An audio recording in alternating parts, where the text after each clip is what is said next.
Les tableaux qui parlent, une série de podcasts par Francis Rousseau.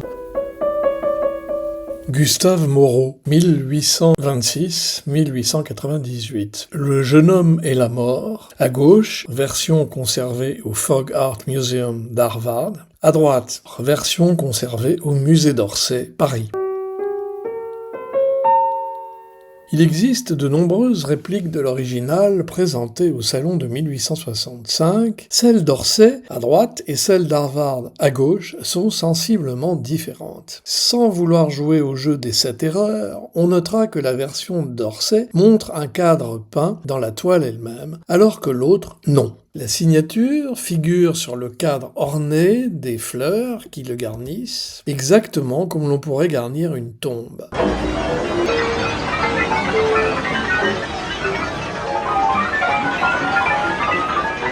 Une façon pour cette version d'insister sur l'idée que la mort a déjà fait son œuvre alors qu'elle n'a pas commencé à agir dans l'autre version, d'une façon générale beaucoup plus vivante, y compris dans les couleurs. Ne pas oublier que Gustave Moreau est le représentant du mouvement symboliste. Il y aura toujours l'eau, le vent, la lumière, rien ne passe après tout, si ce n'est le passant.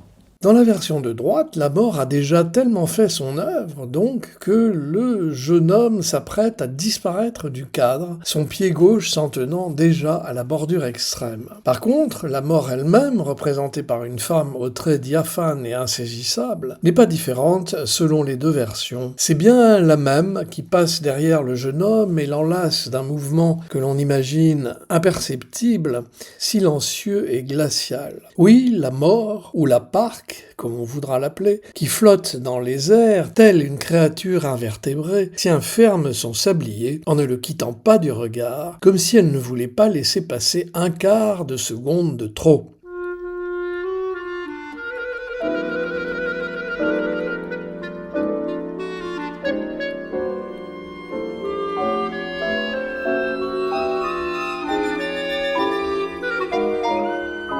Comme le décrira Jean Lorrain dans le poème consacré à ce tableau, « Aussi la mort fut pour lui douce et passagère, et tandis qu'il descend comme une ombre légère, la déesse fatale au front pur et voilé, voltige en l'effleurant du souffle de sa robe, et pensive sourit sous le voile enroulé, dont un pli virginal et tremblant la dérobe. » Par contre, le jeune homme, qui est en train de se couronner des lauriers d'Apollon et brandit les narcisses de Perséphone, dans l'une et l'autre version, est peint très différemment selon la version. Très présent, voire même joyeux sur la toile de gauche, son image est beaucoup plus estompée, comme en cours d'effacement dans un halo lumineux sur la toile de droite, exactement comme si la mort venait juste de passer. Ce serait assommant de continuer à vivre.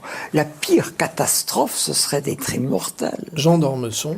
Ça, c'est vraiment une catastrophe. D'ailleurs, c'est la plus grande punition. Le juif errant aspire à mourir. Et nous avons la chance de mourir. Vous savez, qui meurt ne meurt que ceux qui ont vécu. Et c'est une grande chance de mourir. Ça prouve qu'on a vécu. Ce jeune homme est précisément le peintre Théodore Chassériau, grand ami de Gustave Moreau, et dont la mort à l'âge de 37 ans, en pleine gloire, choqua énormément le monde artistique. Théophile Gautier rédigea dans le journal L'Artiste l'oraison funèbre suivante. Chassériau est mort à 37 ans, comme Raphaël, dans la plénitude de la vie et du talent. Il savait et il pouvait. Parti d'Ingres, ayant traversé Delacroix, il était depuis longtemps lui-même un maître.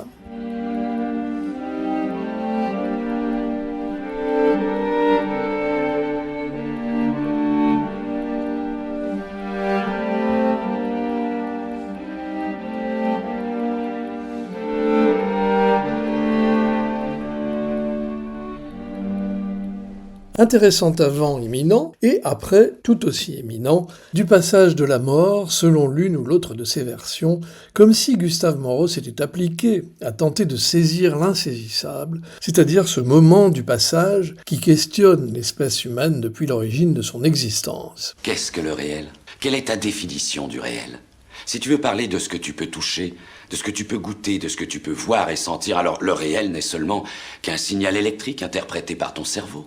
Mais peut-être a-t-il voulu délivrer un autre message à travers ces deux tableaux. Celui-là même que délivra pour la première fois la religion chrétienne en inventant la résurrection des corps après la mort. La résurrection qui résume la vie sur terre a, comme le dit le Salve Regina, un pèlerinage dans la vallée des larmes avant d'atteindre la vraie patrie éternelle. Ce va-et-vient des deux œuvres de Moreau, entre le jeune homme presque mort et le jeune homme tout juste mort, signifie ce refus, somme toute très chrétien, que la mort soit une simple néantisation. C'est peut-être la raison pour laquelle la mort elle-même, dans ces deux toiles, paraît si aimable et douce, présentée comme l'aimable actrice du passage.